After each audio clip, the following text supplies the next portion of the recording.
Israel ने Lebanon में ground operation शुरू कर दिया है, साथ ही हवाई हमले भी तेज कर दिए हैं। लेकिन दूसरी ओर हिजबुल्लाह भी इजराइल का जमकर मुकाबला कर रहा है, जमीनी हमले का उसी तरह से जवाब दे रहा है। इजराइल अगर हवाई हमले कर रहा है तो हिजबुल्लाह भी उन हवाई हमलों का उत्तर दे रहा है। इस बीच एक बड़ा अपडेट यह है कि लेबनान में गश्त कर रही इजरायली सेना की बख्तरबंद गाड़ी को हिजबुल्लाह ने बम से उड़ा दिया है। हिजबुल्लाह के एक अटैक में गाड़ी के परखच्चे उड़ गए और बताया जा रहा है कि गाड़ी में मौजूद कई सैनिकों की मौत हो गई है। दरअसल लेबनान की सीमा के अंदर इजराइल की कई गाड़ियां, टैंक और हजारों सैनिक पहुंच गए थे। उन्होंने लेबनान में ग्राउंड ऑपरेशन शुरू कर दिया है और इस दौरान हिजबुल्लाह के निशाने पर इजराइल की एक बख्तरबंद गाड़ी आ गई, जिसे हिजबुल्लाह ने उड़ा दिया। आपको बता दें कि इजराइल ने लेबनान के अलावा गजा में फिर से ऑपरेशन तेज कर दिए हैं। इसके अलावा इजराइल ने रात भर लेबनान की राजधानी बेरूट में आसमान से बम बरसाए।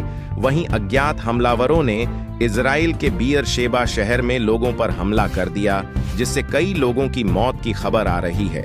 वहीं तमाम लोग घायल बताए जा रहे हैं, जिनका इलाज किया जा रहा है। इजराइल की पुलिस ने बताया कि हमलावर को मार दिया गया है, लेकिन इस दौरान कई नागरिक गंभीर रूप से घायल हो गए हैं।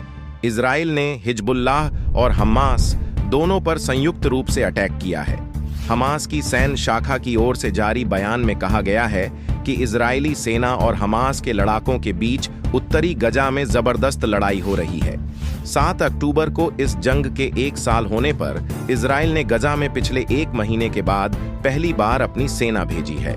इजराइल ने एक मैसेज भी जारी किया और गजा में रहने वाले लोगों से अपील की कि वे जल्द ही किसी सुरक्षित स्थान की ओर चले जाएं। इस दौरान फ्रांस के राष्ट्रपति Emmanuel Macron Israeli PM Benjamin Netanyahu के इस कदम पर भड़के हुए हैं। उन्होंने एक रेडियो कार्यक्रम में गुस्सा जताते हुए इजराइल को हथियारों की सप्लाई रोकने का आह्वान किया। उन्होंने कहा, मुझे लगता है कि आज प्राथमिकता यह है कि हम एक राजनीतिक समाधान पर लौटे और समाधान यह है कि हम इजराइल को गजा में लड़ने के लिए हथियार पहुंचाना बंद कर दें। मुझे लगता है कि हमारी बात नहीं सुनी जा रही है। यह एक गलती है जिसमें इजराइल की सुरक्षा भी शामिल है। लेबनान के लोग नहीं मारे जाने चाहिए। लेबनान दूसरा गजा नहीं बन सकता। इजराइल के प्रधानमंत्री बेंजामिन नेतन्याहू ने इमैनुएल मैक्रोन की इस बात पर विरोध जताया है।